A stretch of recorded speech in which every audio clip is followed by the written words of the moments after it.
কোন প্রতিষ্ঠান যদি আল্লাহর কোরআনের আয়াতের উপর দাঁড়িয়ে থাকে, সেই প্রতিষ্ঠানের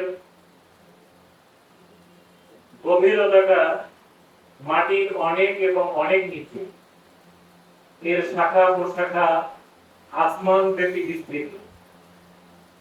এরকম একটা প্রতিষ্ঠানের সাথে আপনারা সকলে আছেন। আমি নিজেই এই ব্যাংকের কাজের জন্য দেশের বাইরে 6.5 বছর কাজ করেছি। মধ্যপ্রাচ্যে আমি ছিলাম এই ব্যাংকের পক্ষ থেকে। আমরা দেখেছি ইসলামী ব্যাংক শুধু বাংলাদেশের ব্যাংক না, এটা একটি আন্তর্জাতিক ব্যাংক। এরকম একটা ব্যাংকের আমরা সবাই সদস্য হতে পেরেছি, এই জন্য আর একবার বলি আলহামদুলিল্লাহ। আমি আপনাদেরকে কয়েক মিনিট একটু ডিসকাস করব। একটা আয়াত আমাদের সকলেরই মুখস্থ। আল্লাহ তাআলা কোরআনে সূরা আলে ইমরানের 185 নম্বর আয়াত, আল্লাহ তাআলা বলছেন কুল্লু নাফসিন যায়কাতুল মাউত। যাদের প্রাণ আছে, আত্মা আছে, জীবন আছে, এদের সবাইকে একদিন না একদিন এই দুনিয়া ছেড়ে চলে যেতে হবে। এই কথাটা ঠিক কিনা বলেন? আপনারা সবাই একটু কথা বলবেন।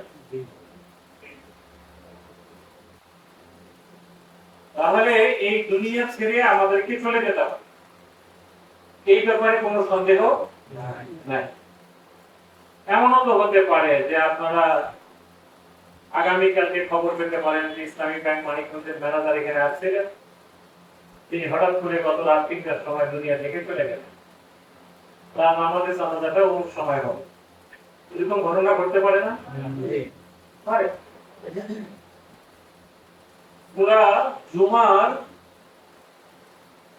জুমাতে আল্লাহ বললেন যে ইন্নাল মাউত, যে মৃত্যুর কথা সবাইকে মৃত্যুর স্বাদ আস্বাদন করতে হবে, সেই মউত থেকে আল্লাযী তাফিরুনা মিনহু, সেই মৃত্যু থেকে আমরা সবাই পালিয়ে বেড়াচ্ছি। আমরা সবাই মৃত্যুর ফেরারি আসামি। আমরা কেউই চাই না যে মৃত্যু এখন এসে আমাকে ধরুক,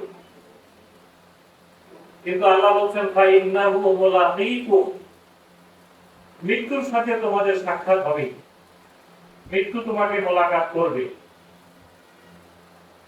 সুম্মা ইউনাব্বিউকুম বিমা কুনতুম তা'মালুন, তুমি এই দুনিয়ার জীবনে যা করেছো, তোমার এই জীবনের অ্যাক্টিভিটিস, পারফরম্যান্স, আমল, এর আলোকে তোমাকে আইদার পুরস্কৃত করা হবে অথবা তিরস্কৃত করা হবে। পুরস্কৃত করা মানে তোমাকে জান্নাত দেওয়া হবে অথবা তোমাকে জাহান্নামে দেওয়া হবে।